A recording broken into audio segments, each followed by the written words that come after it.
The closest I have to skills in basketball are I once threw a whiskey bottle behind my back into a trash can at a party, and that's my closest claim to fame.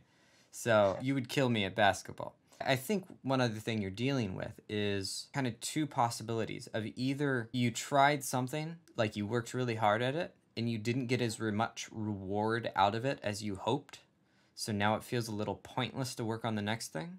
Or maybe you tried something that failed and you don't want another failure.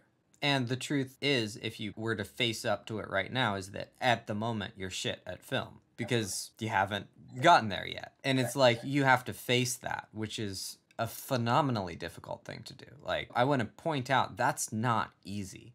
And anybody who like thinks that's supposed to be like, oh, I should be able to just go and do that is really misunderstanding how complex that is. One of the things I really recommend doing is recognizing when something is difficult. It's very common in our world to look at things and be like, oh, well, you little bitch, you should be able to do that. You know, like you just kind of tell yourself, you're like, well, obviously you should be able to get that done.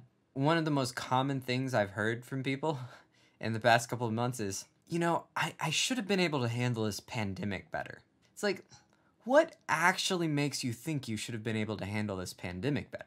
Like, really, what? What makes you think that? In what world are you prepared to deal with something that's never crossed your plate, it's never crossed your parents' plate, and you have no frame of reference for dealing with it? And the immediate assumption is, oh, I should have handled it better. It's like, well, not necessarily. I mean, it's good to hold yourself up to a high standard. There's no problem in that. But the problem of assuming that you should handle it better is sometimes when you do that, you actually miscalculate the difficulty of your next action, which means you miscalculate what you need to do to take it. Right. So if you assume, oh, I should just be able to do this thing that you're having trouble with, and you go down the shame road of like, ah, man, you should just go ahead and do it. It's fine, it's simple, it's easy. Well, in doing that, you're telling yourself a story about the complexity of the activity. And that story might be completely off. It might actually be super difficult. So it's like, in this example, facing up to the fact that you suck at something that you want to do, that you happen to have good taste in, that's really difficult. So it's like anybody that wants to learn to draw, they want to learn to draw because they have good taste in drawings. So then the first thing they have to do is draw something and then look at it and see how terrible it is. Like, that's not easy. And then you have to do it over and over and over again. That's not easy either. So there's a bunch of difficulties in this basic task of taking on a new activity. In a way, one of the most useful things you can do is just assume you're a donkey at the thing that you're trying to do.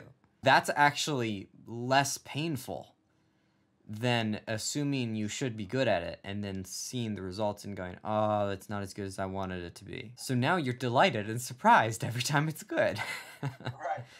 And I mean, I'm not recommending low self-esteem. That's not at all what I'm assuming. I'm saying that how we build up our self-esteem is often incorrect. We usually try to build up our self-esteem by convincing ourselves that we're better than we are. The problem with that is we're really smart. So we don't fool ourselves as often as we think when we try to do that. So if we try to convince ourselves that we're better than we are, and then we go look at the evidence, we know pretty quickly if we're not. So it's not as effective as you might think. So it's easier to be like, I'm terrible at this, and then let the actual real evidence prove otherwise. To wrap all of this into a concept, the two things that I think could be most useful for where you're at are making your productive tasks as easy as possible and being as disciplined as possible in your restful tasks. The concept behind this is we need to be a lot stronger than we think we need to be to get something done. We need to be a lot more skilled than we think we need to be to get something done.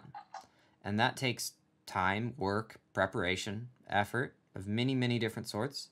And included in that is many, many different forms of recuperation. Most of the time, we make the mistake of pushing our achievement-based goals as hard as we possibly can, and then underemphasizing restful goals, such as working out, eating healthy, meditation, going for walks, whatever it might be. But the weird thing is, a lot of people with a really strong desire to achieve, if they were happy, healthy, and in a high functioning state, they would achieve no matter what.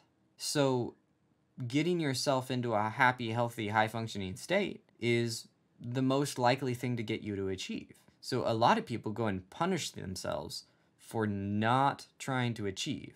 And then in that punishment, they ignore their recuperation, their physical health, their mental health. They ignore all these little things that make them better, make them more capable. If you're a person with high ambition, flipping it is often the way to go, because you already have the drive. You already have the desire to achieve the things you want to achieve. So the idea is, once again, going back to the concept of don't underestimate how difficult a task is.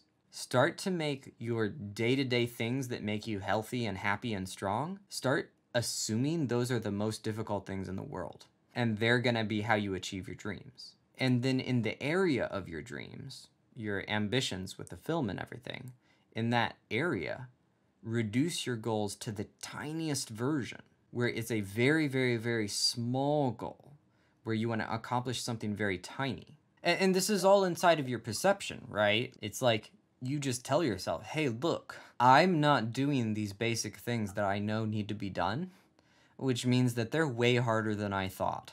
So I need to consider these to be the challenge. This is the task. So it's like, I'm going to have the best possible routine and I'm going to make a shitty movie, instead of I'm going to make the best possible movie and I'm going to have a shitty routine.